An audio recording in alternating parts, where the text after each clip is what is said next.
예, CBS 라디오 박정현 판승부 2부 문을 열었습니다. 한판 브리핑 시간 오마이뉴스의 박우신 기자와 함께합니다. 어서 오세요. 네, 안녕하세요. 명절은 잘 보내신 거죠? 네, 재밌게 잘 보냈습니다.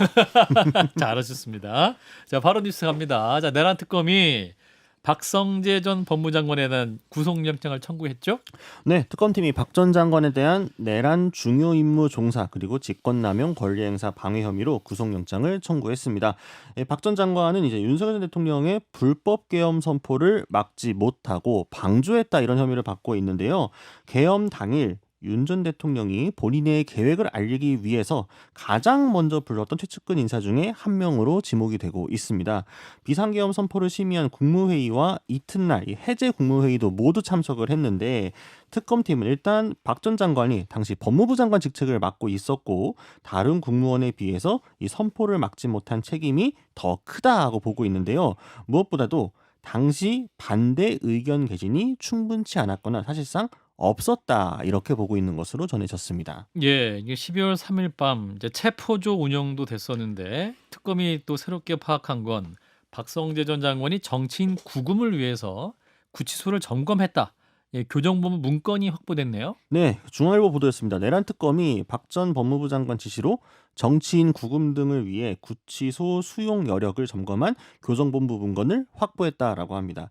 지난 8월 25일 법무부와 서울 구치소를 압수수색을 했는데 이때 12.3 비상계엄 당시 작성된 교정본부 문건이 삭제된 것을 확인을 하고 복구를 했더니 여기에 구치소별 추가 수용 인원을 점검한 사실이 확인이 됐다라는 거고요. 이건 결국 포고령 위반자를 수감하기 위한 박 전 장관의 지시에 따른 것이다. 이게 지금 특검팀의 입장입니다. 예. 계엄 당일 계엄이 선포되자 정부 과천청사로 이동하면서도 오후 11시 4분쯤 박 전 장관이 신용회 전 교정본부장과 통화를 했는데 이때 한 20분쯤 뒤 김문태 전 서울구치소장에게 신 전 본부장이 전화를 걸어서 수용 여력도 확인했다라고 합니다.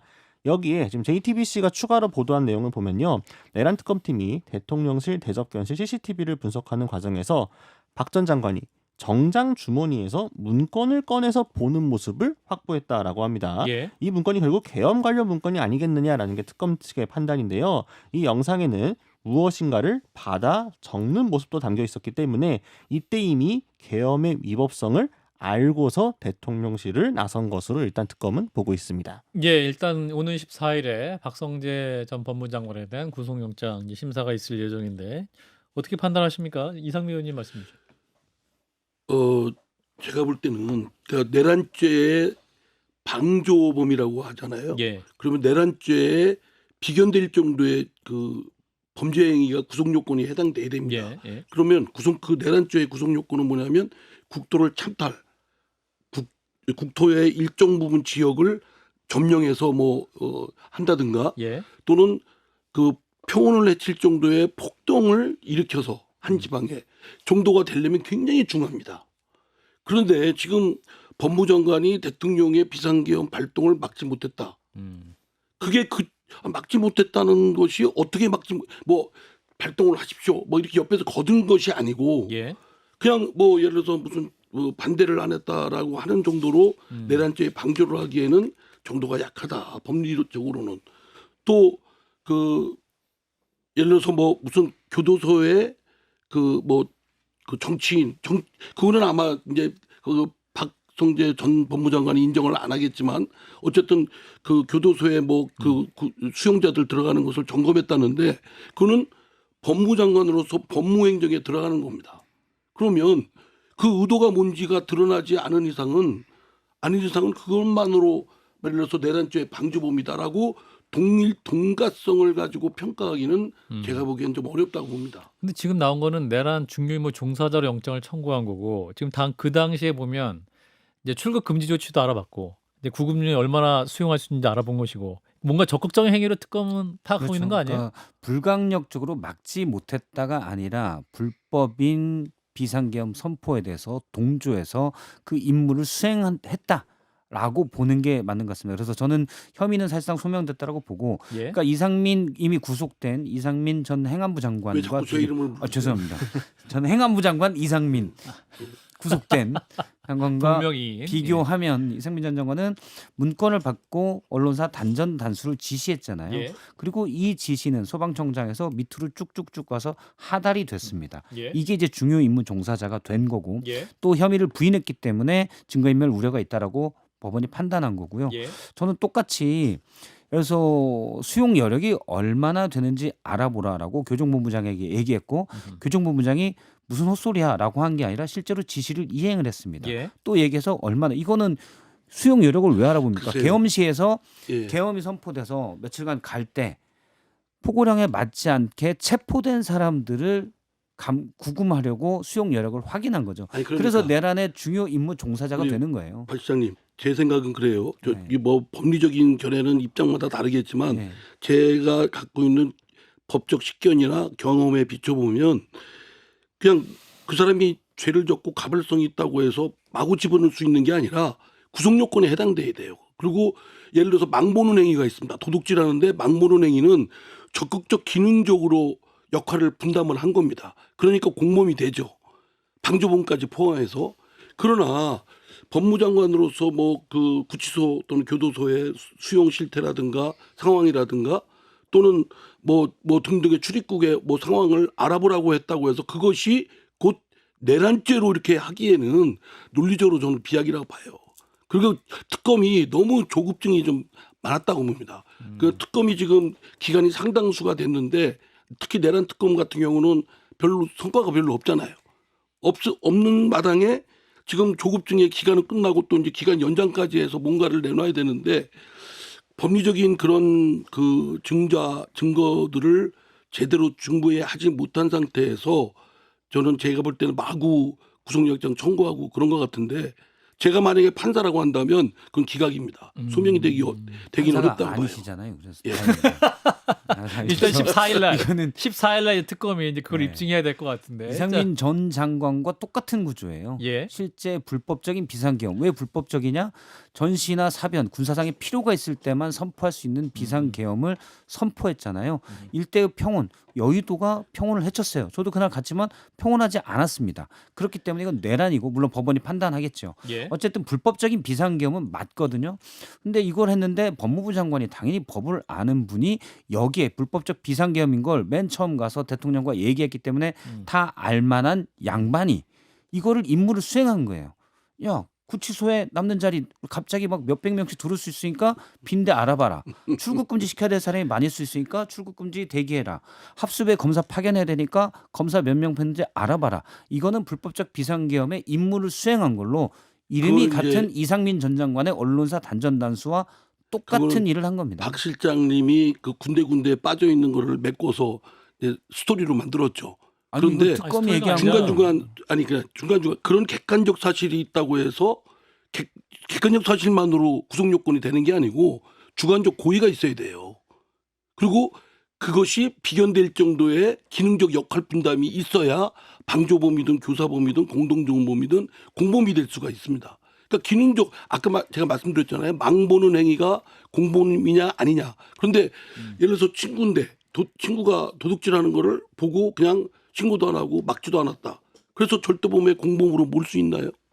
그렇진 이거는 않죠. 불법적 비상계엄인지를 그러니까 알고 그 사람을 비난할 수 있고 사회적으로 비난하고 정치적 비난하고 또 다른 죄명에 해당돼서 처벌받게 할 수는 있을지 모르겠습니다. 그러나 내란죄 방조범으로 하기에는 제가 볼 때는 방조가 아니고요. 정도가 중요임무 종사 혐의로 영장이 청구됐습니다. 아니 그러니까 그러면 더더구나 네. 그 역할이 굉장히 막중하잖아요. 그렇게 봤다고 보기에는 제가 보기엔 논리적 비약이 허점이 많다고 봅니다. 자, 곽우신 기자님 두 분의 토론을 보시고 결론을 내려주세요. 아니, 그러니까 사실 혐의가 입증되는 거하고 구속영장이 발부되는 건 좀 다른 문제이기 때문에 예, 예. 그 부분 조금 나눠서 봐야 될 것 같고요. 네. 다만 이것이 과연 일상적인 업무의 일환으로 볼 수 있었겠느냐라고 한다면 예. 그러면 이 문건이 삭제될 필요가 없지 않았을까요? 음흠. 이게 삭제되었다가 복원돼서 밝혀낸 건데 예. 애초에 문제가 없었다라고 한다면 삭제될 이유조차 없었던 게 아닌가. 증거인멸. 네, 그런 부분이 특히나 이제 증거인멸 부분이 구속영장 발부역에 큰 영향을 미치기 때문에 음흠. 그런 점을 고려하면 특검 입장에서는 칠만한 영장이 아니었나 싶기도 합니다. 예, 이제 비상계엄이 실패된 이후에 이제 국회에서 이제 질의를 합니다. 박성재 전 법무부 장관에게 민주당 의원들이 질문을 해요. 이제 향후 탄핵 심판이나 이제 윤석열 전 대통령이 이제 어떤 재판을 받게 되면 변호할 의향이 있냐? 그랬더니 박성재 전 장관이 제 코가 석자입니다. 이렇게 딱 얘기를 하더군요. 예, 일단 14일에 법원의 판단을 기다려 보시죠.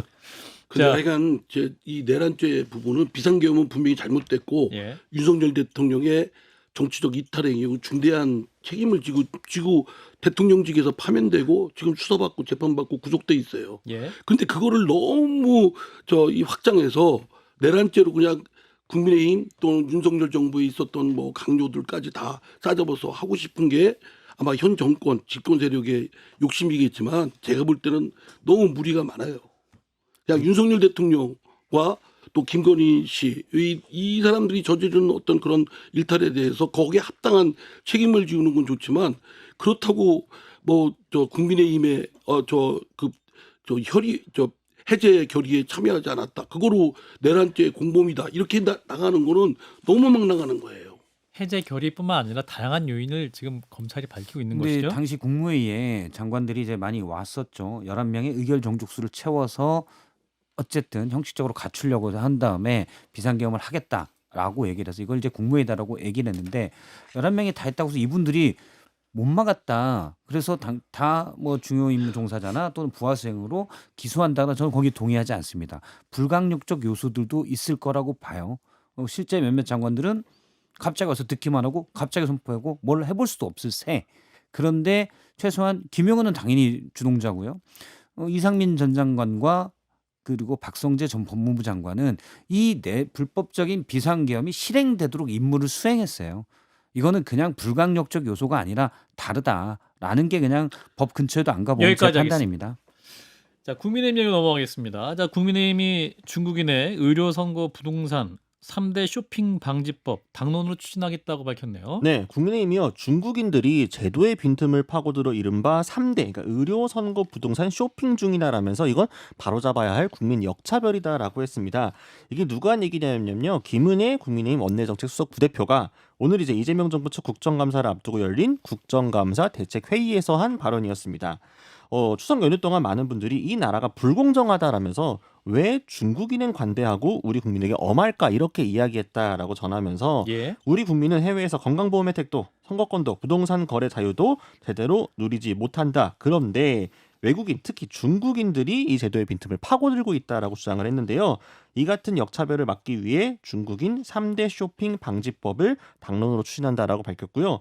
민주당은 어설픈 혐오 낙인이나 찍으면서 이 문제를 회피하지 말라. 공정과 국익을 위해 책임 있는 자세를 보여라. 이렇게도 요구했습니다. 그것도 진짜 넌센스예요.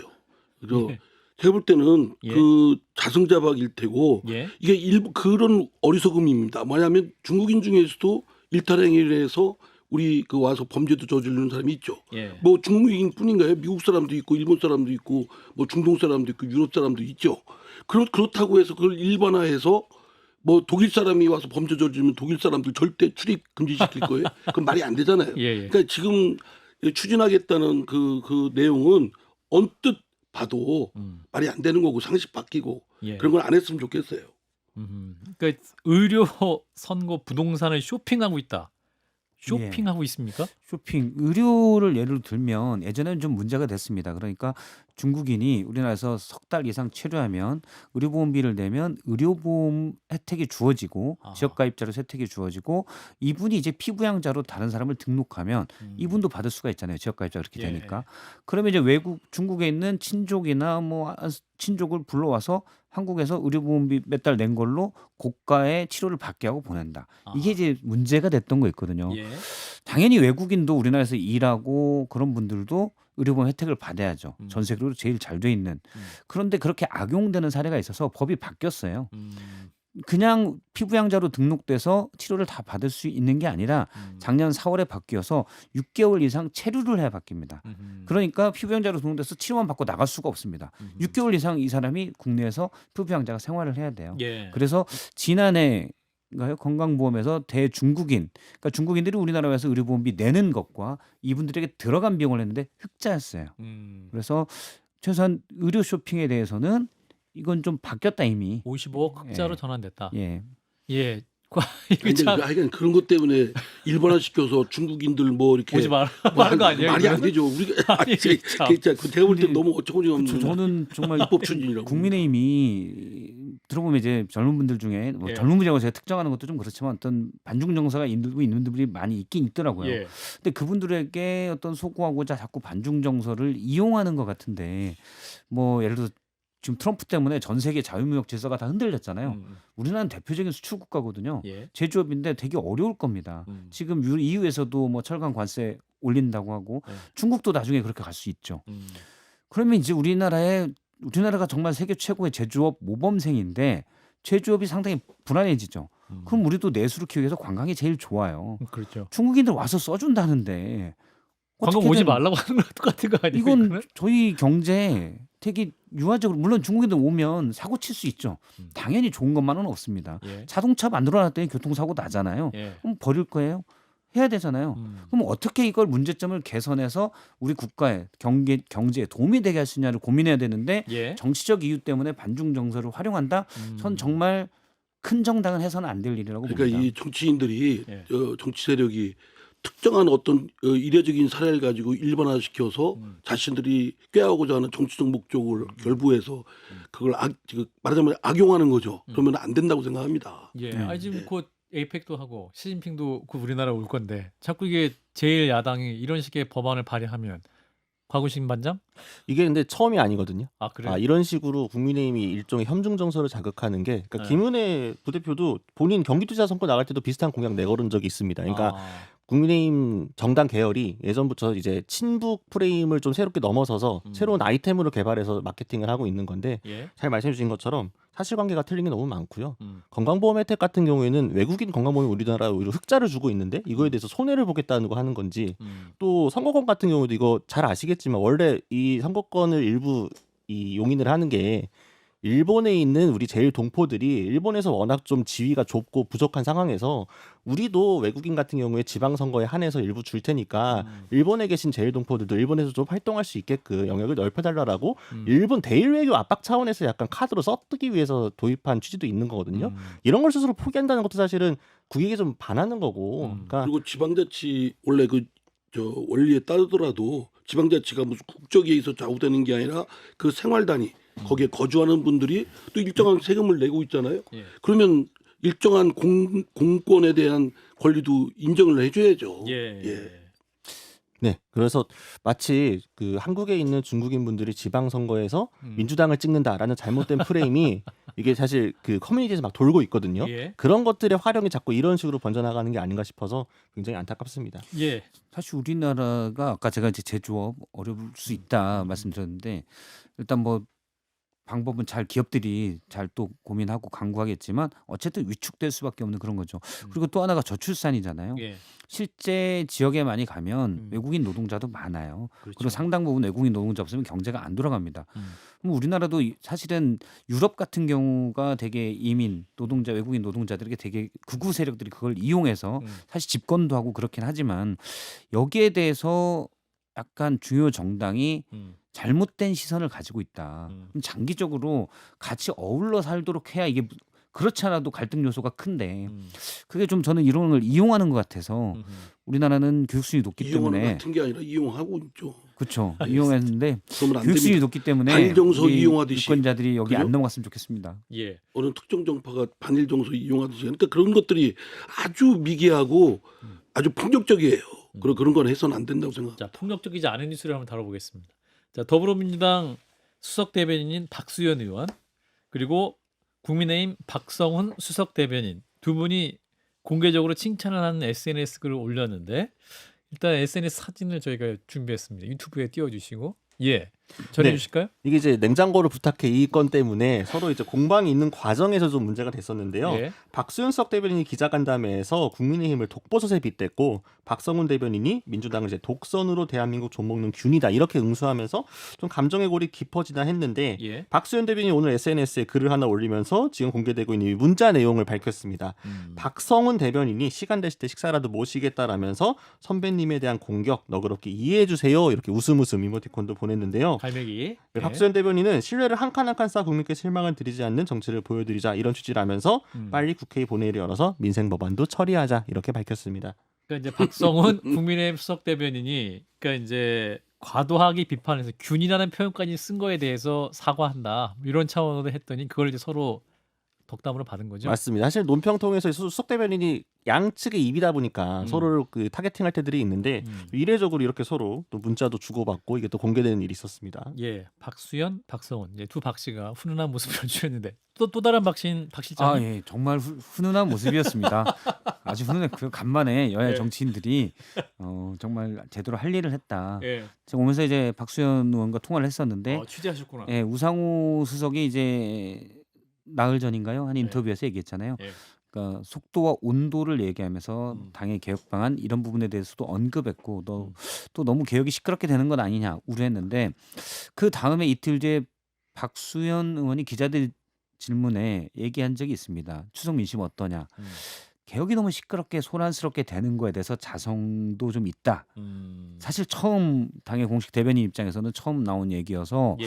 이걸 눈여겨본 분들이 있었는데 사실 방금 물론 박성훈 국민의힘 대변인이 먼저 정말 잘했죠. 보이기 힘든 태도인데 예. 보였죠. 예. 근데 저걸 또 공개적으로 박수현 의원이 얘기해도 지금 민주당 정서에서는 국민의힘은 내란 세력이기 때문에 예. 더 쉽지 않았을 거예요.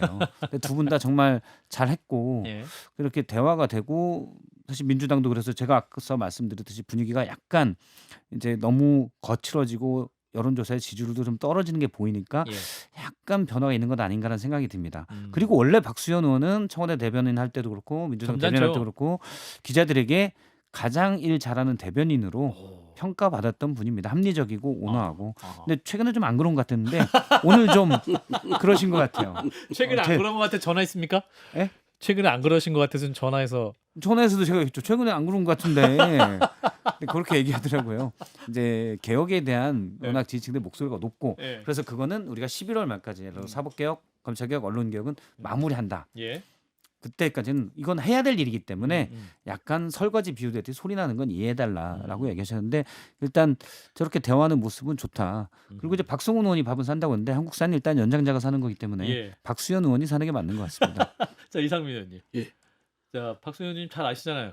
예. 예. 뭐 저 같은 저 충청도 충남. 지역 예. 이고. 그러니까 뭐 원래 그 저 박수현 의원은 캐릭터가 예. 점잖고 뭐 합리적인 분이니까 이제 나왔었겠죠. 그러나 이제 또 당에 있다 보면 그렇게 하다 보면 또 내부에 이제 비판을 많이 받을 거예요. 압박도 받고. 그 저도 박수현 의원이 이렇게 논평하는 거 보니까 굉장히 사나워졌어요. 그답지 않게. 예. 아유 많이 시달리고 있구나. 예. 눈치 보고 있구나 이런 생각이 들었는데 하여튼 좀 그 제가 초선일 때 17대 국회 때 법사위에 있었거든요. 그리고 제가 간사도 맡고 그랬을 때인데 예. 그때는 한나라당하고 열린당하고 늘 싸웠어요. 그렇지만 딱 끝나면 그 국회 앞에 양재탕 가서 특정 상호에서 죄송합니다만 약간 설렁탕 먹고 하고 또 이렇게 소주 한잔 하고 미안하다 사과하고 내일 또 싸우자 하고 또 가서 그랬지만 감정을 앙금을 안 뒀습니다. 아. 예, 근데 지금은 만나지도 않아요. 아. 또 같은 당에서도 그렇고 예. 이게 소패거리로 나눠져 있어가지고 다른 당은 뭐 아예 그 사람도 아니니까 악수도 안 할 입장이고 같은 당 내에서도 끼리끼리 이게 돼 있어서 상당히 그 하여튼 그 정치권에 메말라 있고 예 그렇습니다. 이거는 하여튼 그 두 의원이 그런 모범을 보이면서 예. 좀 확산됐으면 좋겠네요. 예. 두 분이 또 물밑에서 두 여야의 또 합의의 정치를 만들어시길 바랍니다. 자 관세에 대한 그 국민들 걱정이 많은데 그 소식 좀 짧게 전해주실까요? 네, 일단 강훈식 비서실장이 용산 대통령실에서 이 실장들과 장관들과 함께 통상회의를 주재를 했는데 이게 연휴 기간 릴레이 회의를 벌였다라고 합니다. 예. 지금 일단 이제 구윤철 기재부 장관과 김정관 산업통상부 장관 등이 참석을 했는데요. 예. 이게 이제 김 장관이 귀국길에서 뭐라고 했냐면은 외환 시장의 민감성 같은 부분에 대해서 상당 공감대가 이루어졌다라면서도 구체적인 답이 미국으로부터 추가로 오지 않았다라면서 중간 점검 성격의 회의였다 이렇게 전했습니다. 아하 그렇군요. 뭐 저는 이런 이 부분에 대해서 음흠. 처음부터 관세 협상을 할 때 그 전문가나 또는 야당 또는 국민들한테 잘 정보를 공유하고 소상히 했어야 돼 봐요. 음. 물론 정부가 어려운 입장이죠. 또 완강하게 트럼프 정부가 지금 딱 간단하지 않습니까? 요구 사항이 예. 3,500억 달러 현금으로 줘라. 그리고 직접 줘라. 뭐 보증수고 뭐 이런 식으로 하지 말고. 그리고 먼저 줘라. 이거 아닙니까? 거기서 한 발짝도 움직이지 않고 있어요. 그래 이런 사항을 야당의 협조를 특히 얻어서 결집된 모습을 보이기 위해서라도 사실 야당하고도 정보 공유를 해야 되는데 그냥 뭐 한미 정상회담 전후로 해서 다 잘 되고 있다. 또 정상회담 끝나고 나서는 아주 최대의 걱정거리를 없애고 잘 됐다. 합의문이 필요 없을 정도다. 뭐 이래 왔잖아요. 예. 그리고 지금 뻔질나게 산업부 장관은 뭐 미국도 가고 왔다 갔다 하는데 없어요. 뭘 효과가. 그러면 이런 고민거리를 좀 부담을 나눠서 야당 대표나 야당 지도부하고도 좀 공유를 했으면 좋겠고요. 예. 또 언론이나 이런 쪽에 해서 이해를 돕는 얘기가 있어야 되는데 지금 정부가 이렇게 그거에 대한 소통이나 뭐 이런 등등을 대응하는 방식을 보면 굉장히 좀 비밀주의에 쌓여 있고 그리고 그러니까 그러다 보니까 쫓기는 거죠. 마무리. 그러다 보면 국가 이익을 지켜야 될 부분을 잘 못하고 그냥 허둥지둥 되는 거 아닌가 이런 걱정거리가 있습니다. 20초. 야당의 말씀대로 야당과 이런 같이 고민하는 건 좀 맞다고 봅니다. 그리고 3,500억 달러를 현금으로 줄 수 없다라는 거는 아마 야당 입장이 더 완고할 수도 있다라고 생각을 하고 다만 초기에는 정부도 이걸 몰랐던 것 같아요. 미국에서 이런 얘기는 꺼내지도 않았었기 때문에 그렇게 판단하지 않았나 싶습니다. 예. 여기까지 하겠습니다. 오마이뉴스 곽우신 기자 고맙습니다. 감사합니다.